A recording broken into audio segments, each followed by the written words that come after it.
We go ahead and get started, I have a quick announcement to make as well. So we'll let the room fill up and then get started on our webinar this week.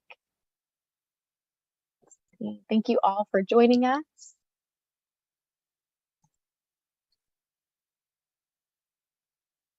Okay. Just another minute before we get started. Okay, great. Good afternoon, and thank you for joining us once again for our weekly Wednesday webinar series. Today's webinar is on inSourceRX prescription savings. My name is Alton Murtha, and I'm the Manager of Strategic Communications here at the National Hemophilia Foundation. Before I get started on my typical spiel, I wanted to let you all know that we are having a little bit of tech issues due to some inclement weather. We're hoping to get the presentation done today, but if not, we will reschedule quickly in the future for you guys. This is a great topic. We're really excited to share this information with you. But we're going to kind of play it by ear today, see how we do. So at any point during the webinar, if you would like to ask a question, please use the Q&A feature at the bottom of your screen. If you're joining us from one of our live streaming social media platforms, you can always enter your questions in the comments. We have NHF staff monitoring our platforms, and we will present them to our speakers at the end of their presentation. This webinar is being recorded and will be available to the community beginning on Friday, January 20th. I am joined today by Jim Christensen, Nigel Mahoney, and Maureen Parsons.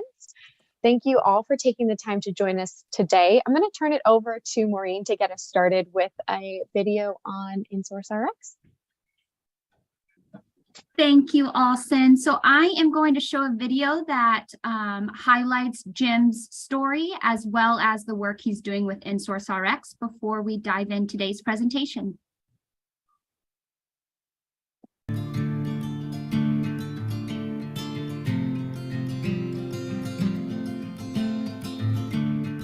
I'm Jim Christensen, Jr., President of inSource, Financial Advisor for Emeritus, going on 40 years.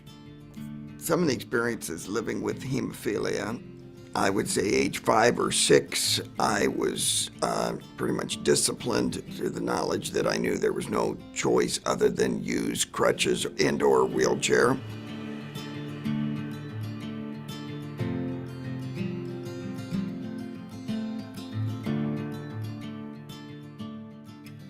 The biggest problem back then, too, was insurance-related issues.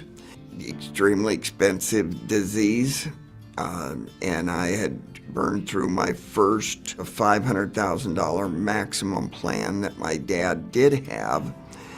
I ended up dropping out of high school and got my GED, so I could go to work full-time. So the challenge was on crutches or wheelchair and finding full-time work at 16, but there was really no choice in the matter because my dad did not have the option for other coverage back then. When it was out, it was out. I, at 14, met with my first CEO of a major insurance company, and we negotiated out costs and so on. So I learned to do my own treatments at home. And so that's why I was able to go to work and work full-time.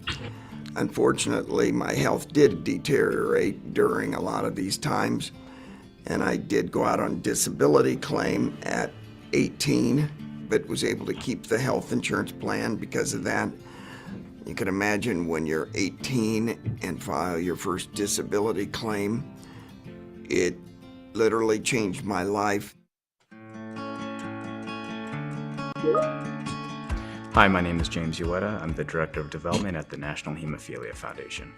The mission of NHF is to cure inheritable blood disorders and prevent and address complications of these diseases through research, advocacy, and education. And at the center of everything we do are people. We're a people-centric organization. Jim has been a supporter of the National Hemophilia Foundation and the inheritable blood disorders community for a while now. He's been a donor since at least 1996, and I've had the pleasure of meeting Jim recently in the last few years. I started working with the National Hemophilia Foundation in 1989 on a very small scale, of course. At that time, I became much more actively involved with our state chapter. The local chapter I was very involved in and pretty much served all the chair positions. Jim, in the last few years, reached out to the National Hemophilia Foundation to see how he could become more involved and how he could give back more to the community. We talked about different ways of support that could be given for National. And one of the things that we talked about is what these new, at that time, prescription drug card plans could make available and what they could do for hemophiliacs as consumers. The biggest gap was for the kind of craziest of reasons. All of a sudden, we went from when I was born, life expectancy was 24, and it went up by about 5 years as science and technology improved. Now today, a young hemophiliac really leads, if they are treated with the proper meds, is close to the same life expectancy as anybody else. One of the biggest issues we have today is almost 50% of the meds that are prescribed are left on the counter because people can't afford to pay for them. Medication last year for me alone was $1.1 million, and that was my claims just for the blood clotting factor that I take. There was no way to solve that other than a fully insured plan, but what we were trying to solve for was the issues surrounding now the drugs that everybody else would take, whether it be cholesterol or heart meds. And to most hemophiliac, those always seem like kind of issues that we'd never probably deal with, but we are dealing with them today. So how do we get some of those drugs covered if it was not for a good prescription drug plan? In 2017, I came up with the idea to start inSourceRX. inSourceRX is a philanthropically driven prescription drug discount program. I asked the question, what if we wanted to take the majority of our net profits back and give back to the underlying philanthropic organization? We've been now at it officially for about 9 months.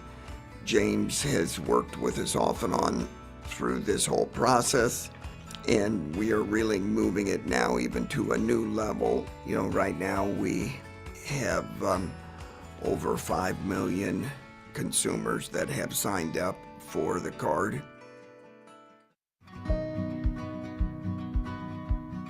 The Rosen Award is a humanitarian award through Emeritus, where the recipient gets to designate a charity to receive a financial grant.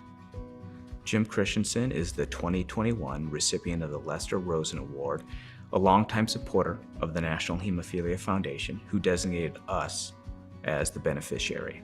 When I found out that I was the recipient of the Rosen Award, I was surprised, honored, extremely honored. And I'm not a teary-eyed person, but I will be honest, I was that emotional about the whole thing. I would say today, having the grant given to the Hemophilia Foundation does bring a new level of pride for me that I think will make a real difference for the organization. The financial support is amazing, and the opportunity to speak and for people to be able to hear this message about what we're doing is tremendous. The support from the Hemophilia Foundation, again, has been so far-reaching, and so it really is just an honor to be able to help support this community that means so much to me.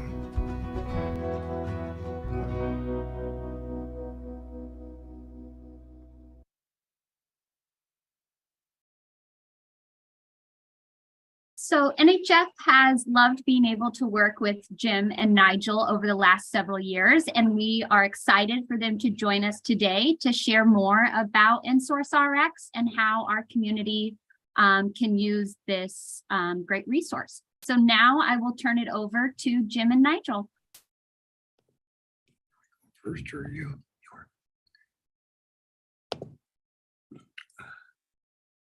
We're getting a hair. Can you see Jim? Yep, we can see the inSourceRX landing page. Okay, can you hear Jim? Yep, Can you we hear me can. okay? Yep, you sound great. Okay. Maureen, how are you? I'm good. How are you doing? I'm doing just fine. We're watching the flakes come down, so we're expecting 12 inches of snow, so I guess I'll see what happens. But Yes. I think our timing's right for us getting this done on this end. So, well, I just again want to tell everyone thank you, and I'm not sure how many we have on listening to the call or the WebEx today, but thank you all. And you know, I appreciate everybody's support up to this point.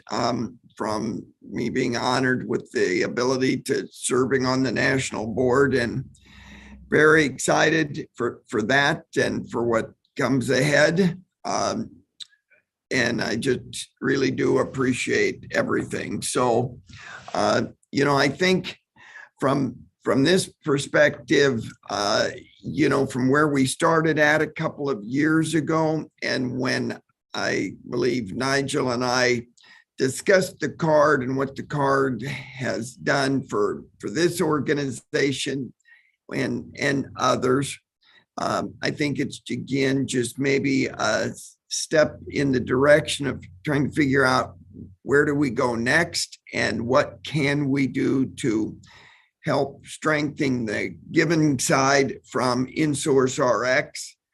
You know, like my video said, again, and I know everybody recognizes a severe set of nerves. I've been in the insurance investment business for 40 years, but public speaking in that format is still sometimes a challenge for me. One-on-one, I think I do okay, but I guess no matter what, I appreciate all the support, and again, want to thank everyone for that. You know, I think that the key right now, what we are finding, whether it be in this environment, but from a philanthropic perspective, you know, not getting into any specifics, but from the using the card and using the card to get into some of the other philanthropy organizations that we've worked with. Of course, there's a little bit of a difference, meaning that, you know, my bias, of course, is always toward the Hemophilia Foundation. You know, again, I'm honored to be able to now move into a whole new direction within the organization, but I can tell you that we are really starting to have some success with some of the other philanthropies that we've worked with the card. And I think some of the keys and some of the things that we've learned here over the past year was, number one, don't kick these things off in the middle of COVID. But I think at the same time, that's kind of a common, I don't know, statement for a lot of companies and or organizations that started in COVID. So the one thing that we are finding is that the savings, you know, that comes from using the card becomes more and more and more, it seems like. You know, this is a very competitive market. And when I started this whole thing, of course, everybody said, you know, you have GoodRx, and GoodRx is kind of the Kleenex brand where you have tissues, but everybody knows GoodRx almost as the card that everybody recognizes, where yes, inSourceRX works in a different way, and that being like what we discussed a little bit was that when you take the net profit of the card and give it back to the underlying philanthropy, that's what really has driven the success. And without getting into any specifics, again, we've worked quite a bit with the United Way, and I did pull our local United Way numbers, and toward the end of the year, through the campaign, through the United Way, and the support that we've had from my office, we just looked again at the revenue that came in and will be directed toward the Hemophilia Foundation, and it was close to 20,000 again last year at the end of the year. So on a very small scale, my companies, not the RX company, but the other company, I have about 80 employees. Through those 80 employees, just again, the giving that they gave and the employees gave and some of their clients gave back through the United Way will created almost, like I said, 20,000 in giving to the Hemophilia Foundation, whether it be directed towards state or national. And so again, we know it works. We know we are still learning on how we need to refine this system. And that's where I'm hoping we get some input today. Again, as you can see, the biggest difference between the inSourceRX card and say GoodRx is no matter what you do with GoodRx, it's always going to be branded GoodRx. Now, where we different is it's definitely not supported by or funded at all by the Hemophilia Foundation, but it can be branded and is branded for the National Hemophilia Foundation. And so that's the key driver. And the big part of that then is simplicity on how a consumer accesses the card. And I think that's where Nigel can get into more specifics, but again, we've got a pet card out there that works again with a few of the philanthropies on the prescriptions for pets. And, we have really seen where when they directly notify and market to their giving population, and they do it on a consistent basis, the numbers have just been unbelievable. They almost just double every month. So again, I think we are here today as much as anything to, again, talk about the card, talk about how the card works, how easy it is to use if you can get your pharmacist to get where he takes the lazy pill that morning, because it is a little work sometimes for the pharmacist, but the savings is great. I always try to talk about my own examples of things. I have a new prescription that I was put on 2 weeks ago, and it was a pain patch, and it was over $600. Was not covered by my regular medical plan or the card that came with the medical plan. By using the card, the cost to me was a little over $200. So not every case is like that by any means. Some are more, some are less, but again, directly for me, it was reduced it from, I think it was $660 down to $215 or $220. So there's no question the card can work if it's used properly, and it just not always going to work in every time. So I don't want to ramble here as far as some of the attributes of the card. I would like to, I think at this point, have Nigel step on in and kind of get into more of the specifics. If anybody has any questions, please speak up. And if it's directed toward me, I'll go ahead and get back on. So thank you. Thanks, Jim. Hello, everybody. I'm still after 7 years in Nebraska, I still find this cold and snow just a bit discombobulating, to say the least. Okay, so I'm basically going to go through three things, and I think it's important that we start at the start. So I'm going to go through the card, how it works, what needs to be done specifically from a consumer point of view, and the learnings we've had on that. I'm going to give you a demonstration on the web and how it works and the differences we have relative to other cards like GoodRx, and I'll explain them.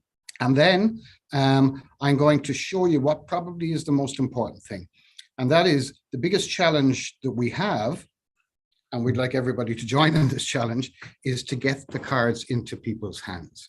At the end of the day, it is by using the card that we generate revenue for the foundation, and that we generate value for those families or customers. It doesn't have to be somebody with the condition. It can be anybody. At the end of the day, anybody over 55 has a chronic disease of some sort.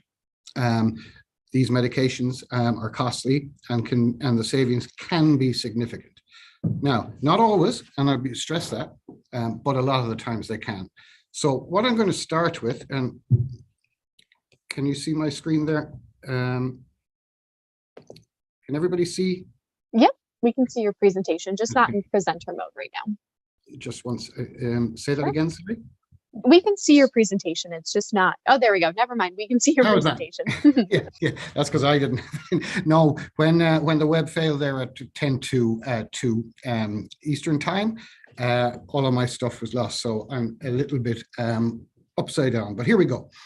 So first off, we've learned that the savings are up to 80%. When we average out across all our prescriptions, savings are around the 55 to 57%. But the savings are up to 80, and obviously on certain generic drugs, you're going to save very little. If it's a $4 drug in a pharmacy, you're not going to save a lot with the card. So there's an element here of horses for courses. And what it's about really is giving people choice and allowing them to make informed decisions. So then we partnered with the National Hemophilia Foundation. And the difference is it's your brand, your offering, your added value, our support. This is about you, not about us. The partnership program gives you the tools to promote the card that gives that savings to your audience at no cost. We do it. So when you see here is how then people get a card. The website, which is a dedicated portal, we call it the Google of Medications, which is also branded from the foundation, for the Hemophilia Foundation. The website gives you two options: medications and downloading the card. They're the medications. It also gives you something else, and when I go through this, you'll see. Uniquely, and no other card does this, it allows you to specify your pharmacy. So you can search your pharmacy where you're normally getting your prescriptions, but then you can compare those prices with not just the price and discount on the card in your pharmacy, but with all of the pharmacies in your area. And very often, that's where people see significant savings. They're filling with bakers, and they look and they see, oh, I can actually save 30% by filling with Hy-Vee. It's as simple as that. None of the others have the ability for you to actually put in your own pharmacy. They give you pharmacies, and that's your lot. And we have about 65,000 pharmacies nationwide. Then we come to the really important part. So when somebody has a card, how do they actually get the pharmacy to use it? And you'll see what I've ringed here: the member ID, the group ID, the BIN, and the PCN. This is not insurance, but inputting the card at a pharmacy is the equivalent of inputting a new insurance. So they have to run the card. Does that make sense? So, and when they run the card, that's when they get the price. So in some instances, very often, especially if you are going for a refill, or if you use a regular pharmacy, they will have certain details like your insurance, if you have some, already in the system. The second thing that happens there is that when the prescription is sent to the pharmacy, they run it, and they've already processed it before you get there. You need to ask them to do it again the first time, because ultimately you have to run this. Now, at the very worst, you're comparing and knowing that you're getting your medications at the right price. At the best, you end up saving money on the card. But once it's input once, then you know it's there. Also, you know that for each medication that's gone through this card, the foundation has received a $1 donation. And that's the key. And this can be used with people's families, with any organizations. And that's what we want to talk about today, is how we can then give you the tools to distribute the information, to link to this website, to allow people to download these cards. They can also actually mail us for a hard copy card, and I'll show you that in a minute. On they go. And what we find is once people have used the card once and got value on it for whatever medication, they simply continue, and with that, it's in the system and it's done. This is relatively new also for consumers, to be fair, not where I come from, but in the US, where you now have, the pharmacies now have to give you the options on price. Before, that was not necessarily the case. So this is about promoting choice as much as anything else, if that makes sense. Next slide is, that's all fine, but we need to get those cards in people's hands. So how do we support and promote with you? Well, the answer is, and anybody in this webinar is free to have this and distribute it as they feel fit. We provide a complete marketing suite of the best tools to promote your card in partnership with you. The key is, you know your marketing channels, I'll talk marketing speak, and your audiences, and you know how you promote to them. We'll supply you with the material, and then all you have to do is plug it into your normal marketing suite, if that makes sense. So examples are a dedicated web portal, and I'll go to that live in a minute. Tailored emails, social posts, web banner ads, flyers, card artwork, marketing pieces that you identify and we haven't thought of. We're collaborative here. Cards, personal contact, press ads, all of those things. So that's my first introduction really into the card. Now what I'd like to do, and just give me 1 second, is to go and get out of this and show you the live website. So here you are. This is the National Hemophilia Foundation's portal. And this can be linked to anywhere that you feel, the National Hemophilia Foundation website, but any other, because I know there's various audiences here, but any other site or volunteers you feel can help you to promote the card. On this, you see your RX savings and your free card. Let's start with get your free card. So when somebody comes to this site, they get a choice of how to get their card. They can print it themselves. They can have it texted to them. They can have it emailed to them, or they can have it mailed to them. We fulfill all this, and that automatically goes. Obviously, printing is instant, emailing is pretty instant, and texting is pretty instant. Mailing, we aim to turn those around within 3 weeks. So obviously, we're getting from a lot of partners come in, and we aim, our turnaround is 3 weeks for all cards, that they should be back in somebody's hands within 3 weeks of the application. Now we come to the engine. So this is what I call the Google. Can you imagine Google allowing somebody to brand their search engine with their own brand? Well, the reality is that's what this is when it comes to medications. So the first thing one does is puts in a zip code. And it says, find your pharmacy and medication prices. Step 2 is, well, where's my pharmacy here? You find your own pharmacy, or you just skip this shop and see a step and see local pricing. But one of the things we recommend is the value is really seen when you see your own pharmacy first, because it puts it into context, particularly if you're talking refills or if you're used to taking a medication. So let's just put in Hy-Vee and Fremont for the sake of this. I believe questions are coming at the end, I think. Is that correct? I think, but please feel free to throw them in the chat as well, and we'll see how they go. So now we want a medication. Well, let's start with a very popular and similar and simple one, which is something that I certainly am well familiar with, which is Lipitor. So let's take a statin. So you go to find your medication. And obviously, these are all 30 days. There's a 10, a 20, a 40, and an 80. So let's just take the 20.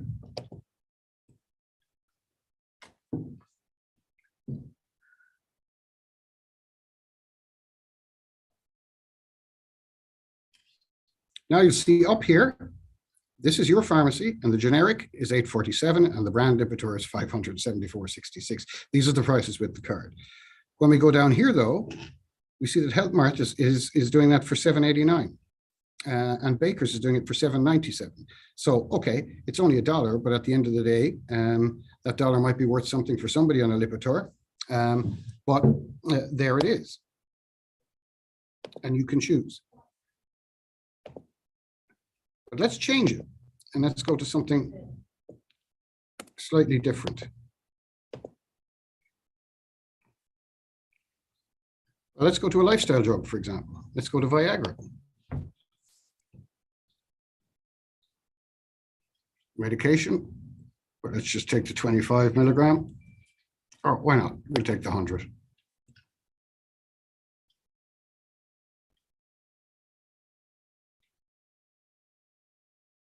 It has now remembered your pharmacy and remembered your region. And so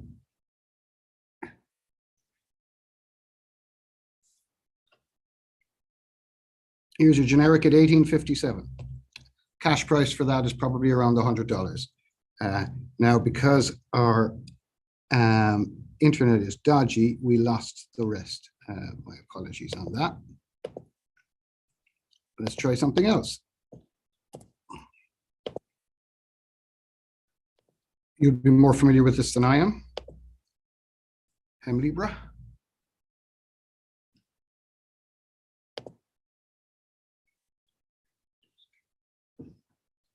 And there may be no discount on this. No, because this is pure brand. But we're still seeing, even on this, where the cheapest brand is. So on your pharmacy here with Hy-Vee, it was 16791. But on Health Mart, it's 16156. So there's a saving there of $500 simply by changing pharmacy. And On Hemlibra. yeah, so you're getting different prices in different pharmacies. So even on something, Jim is looking at me there and going, on Hemlibra? Yeah. And I'm saying, yes, different pharmacies have different prices. And that's called the usual and customary, which is what you're coming up against. So here you're seeing different prices. So even when there's not a major discount per se, by shopping around from pharmacy to pharmacy, you can get significant savings, if that makes sense to people. That's fake factor, so you know. Yeah. That's the big expensive one. Yeah, so That's there's a huge deal. exactly. So you can compare these prices yourselves with what you're seeing, but this is the value of this tool. Even if you're not using it, what you are seeing is the whole picture of the market and how much something costs. Nobody else does this. And I think that's important. So as I say, if at this stage you were filling at Hy-Vee for 16791, you could have been filling at the Health Mart for 16156. That's a significant saving. Well, and I will just speak up here. I think everybody knows the Good RX card, just so you know, does not cover Hemlibra at all, because even though it's not considered a blood-derived product or a factor 8 product, as we know it is what I personally use for clotting. And so I didn't mean to delay things, but I'm a little shocked. I guess, truthfully, I wasn't a very good consumer. I did not even realize that that there was a discount. So that's my big cost, and for most all hemophiliacs, I'm sure that's their major cost. So that's probably bigger than I expected. I'm just shocked that there's even a discount there, I guess. So, And I suppose the thing is, what makes this interesting is, by the way, these, and I have to stress, these change all the time because pharmacies change their usual and customary prices all the time. So these may not even be discounted. They're merely that different pharmacies are offering the same medication for different, for the same, or different prices for the same medication. well, when you and I looked at that, when I started, there wasn't any discount. So now it has changed. Yeah. So Exactly. So these are just examples. I would urge you to go and play on this. The site here is inSourceRX gives / NHF. Very simple, lowercase NHF. And you can go on and I hesitate to use the word, but actually play. Go look, go see what you can see. We're amazed. And again, this is just a way of keeping informed and knowing that you are getting the best value when you're in there. Now, again, bearing in mind, there's that wonderful tool, but we need people to know about it. And so here's some of the marketing. Here is the National Hemophilia Foundation card. That NHF 22 is a unique code to the National Hemophilia Foundation, and therefore that's how we link back. that's what I was going to ask you to re-explain that again to me and to them. I think that's very important. So that member ID is a unique identifier, and when that is plugged into the system, that tells us not who did anything. We don't know. We actually have no details of the people who prescribed. We're not in that space, but it tells us that a drug was dispensed for with the NHF card, and therefore we can then allocate the revenue share that comes from that in there, and we have a full reporting of that. These are some simple, there's an email. If somebody wants to send it to anybody, we can send this to anybody. Click here to get your card with a direct link through to the this National Hemophilia Foundation portal. Again, press or flyers, social media posts, postcards, web banners, both in any shape or size you want. We can produce all of these things. That's actually a LinkedIn post, the last one there, to help market the card. As I say, once the card gets into somebody's hands and they get it into the pharmacy, or they use this tool, the savings are significant.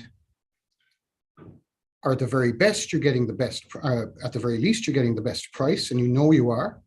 And secondly, you're also donating to the Hemophilia Foundation at the same time.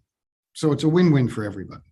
Now, the difficulty is, and the challenge is, to get that and to get enough cards into people's hands. And so that's where we welcome any ideas to help us with that. Really, that's where we are today. So the future is, the more people who have the card, the more we can raise for the foundation. And with that, I'll hand you back to Jim.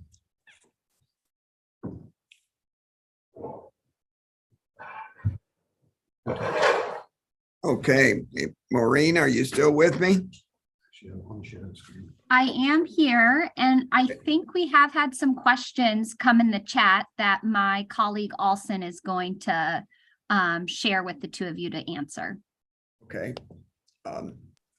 I guess one comment that I would, or question I would like to ask right now, and of course I see through the NHF newsletters and so on, the exposure, where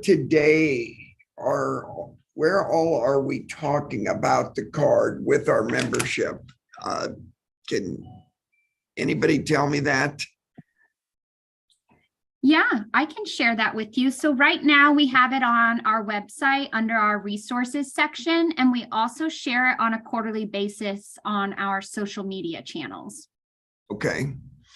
Because, you know, I guess that the point that I wanted to make also is, and again, donating services, if there's anything else, because, you know, Nigel runs the card company with another person. and then the employees report to Nigel.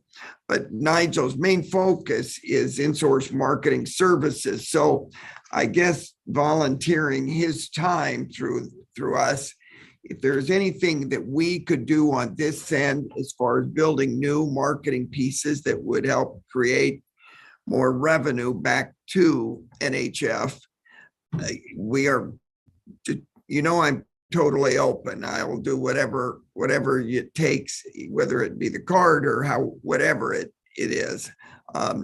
Just not exactly sure where we do go next, so, but anyhow. Yeah. I think these forums are always super helpful, just being able to share what the card is and how our community members can use it to save them savings on their prescriptions, as well as support NHF. And so I think it's continuing to get the information out to community members in forums like this. Well, and Maureen, you could, I guess my shock, and I didn't mean to be too surprised or speak up, but that Hemlibra really totally surprised me, because I had been dealing with that for some months and was being told by that manufacturer that it would never be ran through the card. And so when he hit the button and it was, they don't tell you when you win these battles. They never did. And, but I guess that alone, we will research that more thoroughly. But I guess for all of us out there, especially in those of us that are on Hemlibra or that drug class, I need to get some more specifics for everybody, because I truly am kind of shocked that it did go through. So I should have known myself. I feel silly almost that I didn't know, but it didn't just a few weeks ago. So anyhow, I will go ahead and answer any questions if I can, or I will get Nigel to also step in here. So yeah, I do have a few for you guys. Okay. So my first one is the inSourceRX card available in every state? Yes, is the very quick and simple answer to that. 65,000 pharmacies across the entire country. When you download that card online, it doesn't define any state borders or anything like that. And if you want one sent to you, similarly, we'll send it wherever. The card operates in every state. And I think the big thing, Allison, is to remember that the key here to keep the liability and exposure down, it's not considered an insured product. It's just a discount program with the pharmacy and or the pharmacy. So when it's not an fully insured product, it does not require that state specific approval. So it's more on a federal level. And again, so really the card, well, it was 2 years ago. I was in Switzerland or Italy. I can't remember. We were on a trip, and it worked just fine when I was there. So international too. It happened to be at a Walgreens, but it did work. So no borders, cool. Really. That's really awesome. Okay, so my next one is a question from YouTube. Can this be used as a secondary insurance if we already have prescription insurance? No, is the short answer to that one. There's an either or here. But it's quite interesting, because very often the card price, discount price, can beat the copay insurance price. Now, again, remember what I said earlier, it's all about being informed. So if you know that the cost of a medication is, of your copay with a medication is $35, and you check on the site and you see that, well, actually I can get it for cash with the discount card for $20, right? Well, you've gained $15, but it is an either or. You can't double up here. Yeah, so you can't stack the one discount on the other discount. So the interesting thing I think too that a lot of people don't realize is sometimes the card may not itself discount the cost, but because of it goes through a kind of a PPO type directory, a prearranged price. So sometimes it looks and feels like the price necessarily isn't going to be less, but it at the same time, the discount because of the particular arrangement, maybe with some pharmacy, it still ends up being covered where it may not have been covered under the medical plan, especially. So, we have a lot of people today that where the card works real good is, just so I have a company that does group medical insurance also. And so they sell medical plans with prescription drug cards. But we are also finding today that, 40% of a premium today for a consumer is for the prescription drug card cost. Well, we have had in some circumstances where they left the prescription drug card off the plan. It lowered the premium by that 40%. And we put the insource card, there's no cost to that. And yet the discounts were very comparable. The negative would be this, of course, would not apply to your deductible. And but at the same time, where not in most hemophiliacs, but where a lot of people don't meet their deductible, it's really becoming, it's almost being funded by the pharmacies themselves. And that's what this is. So, it's basically this card is making them compete against each other. So, we have these 65,000 pharmacies competing for the dollar. And so instead of us paying a premium, it's driving because of competition. So that's great. That's great to know. Okay, my next question for you. If I use my inSourceRX card to lower the cost of my prescription, can I then use my HSA, the health savings account, to pay for the prescription? Yes, you can.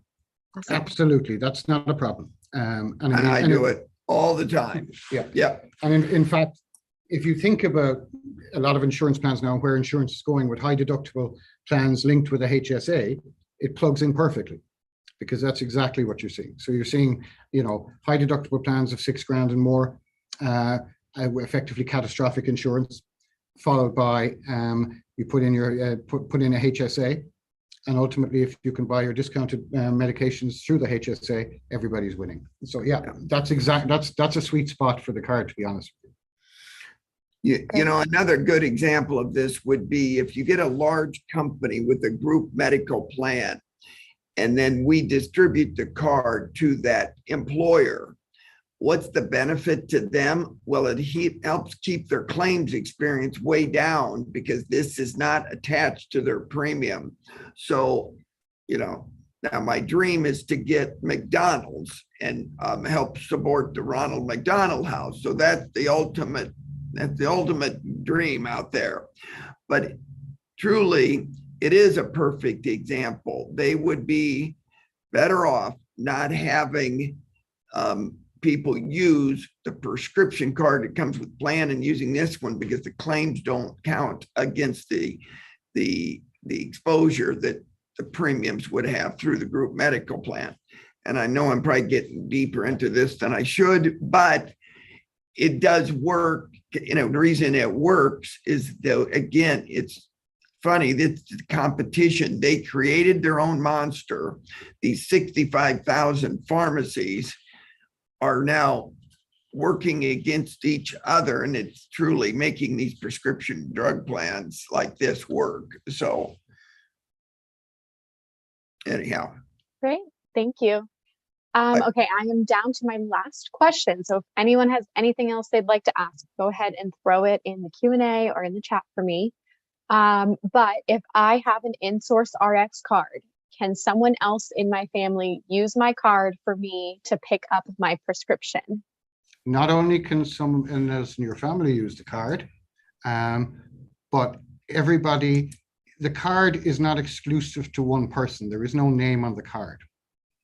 So anybody can use the card, but also all your family can use the card, including, as Jim mentioned briefly, for a lot of pet medications. In fact, once the drug is FDA approved, and that's about 50% of pet medications, you can also use the card for pet medications. So yeah, there's very important here. There is no identifier on the card of the person, of the consumer.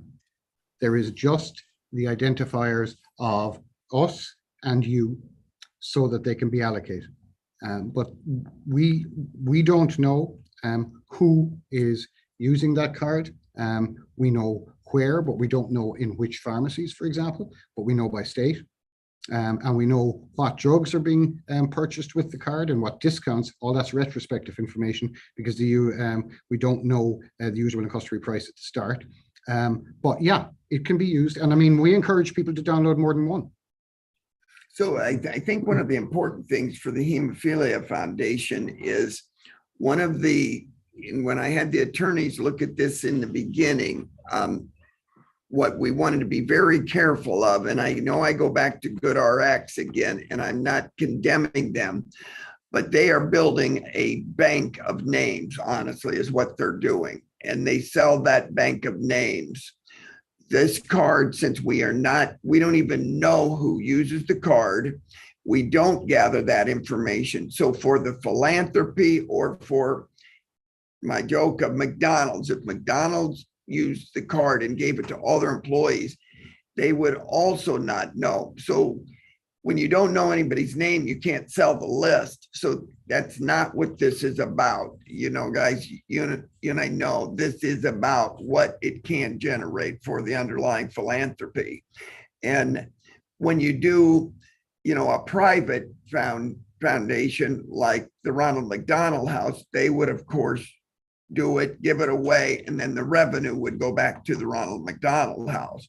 Same concept. So it would say McDonald's, Ronald McDonald House on their card, no different than this card says National Hemophilia Foundation. But we've taken all that risk away completely when we don't even have a way to find out who uses it. So, and I think the big thing that Nigel said, what we want to do is make sure that people do realize, yes, we'll mail them a physical card, but if they download 50 cards for their family, all that revenue then just it snowballs and comes back to NHF.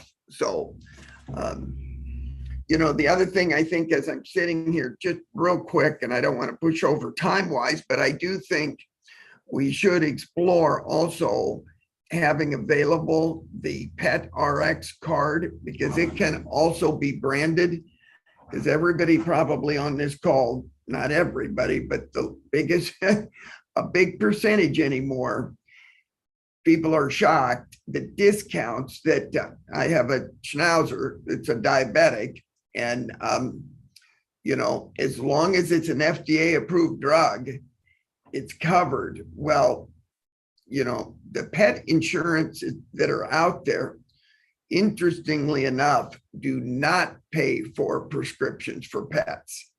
It's just, it's not done. So the Pet RX card can also be branded Pet RX, given by or supported by NHF, and that revenue stream can also come back to NHF. So I think we should get some information there, because we are finding that our fastest growing area is the pet card by far, isn't it? Yeah, well, and I mean, there's a reason, because the majority of the business is cash. Yeah. Whereas the majority of human RX business is insurance. So, Well, that was great. Thank you guys all so much. I'm so happy that we were able to make the webinar happen today. I'm so sorry about the tech issues. I know that was super stressful, but you guys did great. So thank you, Jim and Nigel, for coming in, and Maureen for taking your time to join us today. We appreciate your time and your expertise and just giving back to our community like this. And Alison and Maureen, thanks so much for organizing it and giving us the opportunity. We appreciate it. good. Absolutely. So will I see you guys both at the national meeting or? Yep. Oh yeah, we'll be Yes, there. I'll be there. We will be there for Oh, sure. Okay. Great. Well, We're thank you looking to forward to it. So Sarah and I will see you then. great. Thank you to all of our viewers for coming in again this week and learning a little bit more about inSourceRX. Please note that this recorded webinar will be available on Friday, January 20th at hemophilia.org under the events tab with all of our archived webinars. Also available in the events tab is our upcoming schedule for our weekly Wednesday webinar series. Thank you again for joining us this afternoon. Have a wonderful week, and we will see you next week. Bye, everyone. Thank you. Thank you.